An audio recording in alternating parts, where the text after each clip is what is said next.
নমস্কার বন্ধুরা, আবারও আপনাদের একটি নতুন ভিডিওতে স্বাগত জানাই।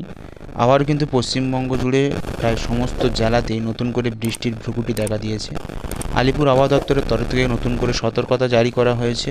তো হাওয়া অফিসের তরফ থেকে কী বিশেষ সতর্কতা জারি করা হয়েছে প্রায় সব জেলার ক্ষেত্রে, কোথাও ভারী, কোথাও অতি ভারী বৃষ্টি, কোথাও বা মাঝারি বৃষ্টির সতর্কতা, সম্পূর্ণ বিস্তারিত তথ্যটা জানাবো আজকের এই ভিডিওতে। তাই অবশ্যই করে ভিডিওর সঙ্গে থাকুন। ভিডিও ভালো লাগলে লাইক, শেয়ার, কমেন্ট করে জানাবেন কোন জেলা থেকে আপনি আপনাদের ভিডিওটা দেখছেন। আর চ্যানেল থেকে এরকম নিত্য নতুন সরকারি গুরুত্বপূর্ণ আপডেট, পাশাপাশি আবহাওয়া সংক্রান্ত গুরুত্বপূর্ণ আপডেট টাইম টু টাইম পাওয়ার জন্য অবশ্যই করে আমাদের চ্যানেলটিকে সাবস্ক্রাইব করে রাখবেন। যারা অলরেডি আমাদেরকে সাবস্ক্রাইব করে আমাদের সঙ্গে জুড়ে রয়েছেন তাদেরকে অসংখ্য ধন্যবাদ আমাদের সঙ্গে থাকার জন্য। তো চলুন আবহাওয়া সম্পর্কিত কী বিস্তারিত আপডেট দিয়েছে আলিপুর আবহাওয়া দপ্তর তা বিস্তারিতভাবে জেনে নেওয়া যায়। দেখুন, আপনারা প্রত্যেকেই জানেন পশ্চিমবঙ্গ রাজ্যের একাধিক জেলায় কিন্তু কিছুদিন আগে নাগাদ নিম্নচাপের যে বৃষ্টির কবলে বন্যায় ভেসে গিয়েছে একাধিক জায়গা। সেখানে সবথেকে বেশি ক্ষতিগ্রস্ত কিন্তু পশ্চিম মেদিনীপুর, ঘাটাল। এর মধ্যেই আবারও হাওয়া অফিসের তরফ থেকে বাংলার বিভিন্ন জেলার ক্ষেত্রে নতুন করে সতর্কতা জারি করা হয়েছে।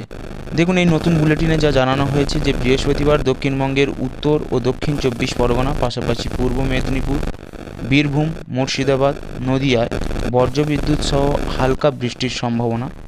এর পাশাপাশি হলুদ সতর্কতা জারি করা হয়েছে দার্জিলিং, জলপাইগুড়ি, কালিম্পং, আলিপুরদুয়ার, কোচবিহার, উত্তর এবং দক্ষিণ দিনাজপুর এবং মালদার ক্ষেত্রে বৃষ্টির হলুদ সতর্কতা জারি করা হয়েছে। শুক্রবার হলুদ সতর্কতা জারি করা হয়েছে কলকাতা, হাওড়া, হুগলি এর পাশাপাশি অন্যান্য জেলাগুলিতে। বৃষ্টি বাড়বে শনিবারেও, অর্থাৎ পুরো সপ্তাহ জুড়ে কিন্তু আবারও পশ্চিমবঙ্গের বিভিন্ন জেলায় কোথাও মাঝারি, কোথাও ভারী, কোথাও অতি ভারী বৃষ্টির সতর্কতা জারি করা হলো। সব মিলিয়ে কিন্তু পরিস্থিতি আবারও খারাপ হতে চলেছে।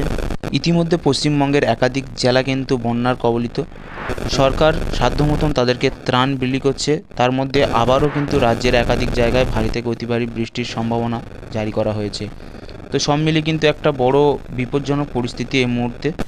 তো সব মিলে কিন্তু আবারও পরিস্থিতি খারাপ হতে চলেছে পুরো রাজ্য জুড়ে। যদি বিভিন্ন জায়গায় এরকম ভারী থেকে অতি ভারী বৃষ্টির সম্ভাবনা হয় তাহলে কিন্তু এই বন্যা পরিস্থিতি আরও ভয়ঙ্কর থেকে ভয়ঙ্করতম হতে পারে।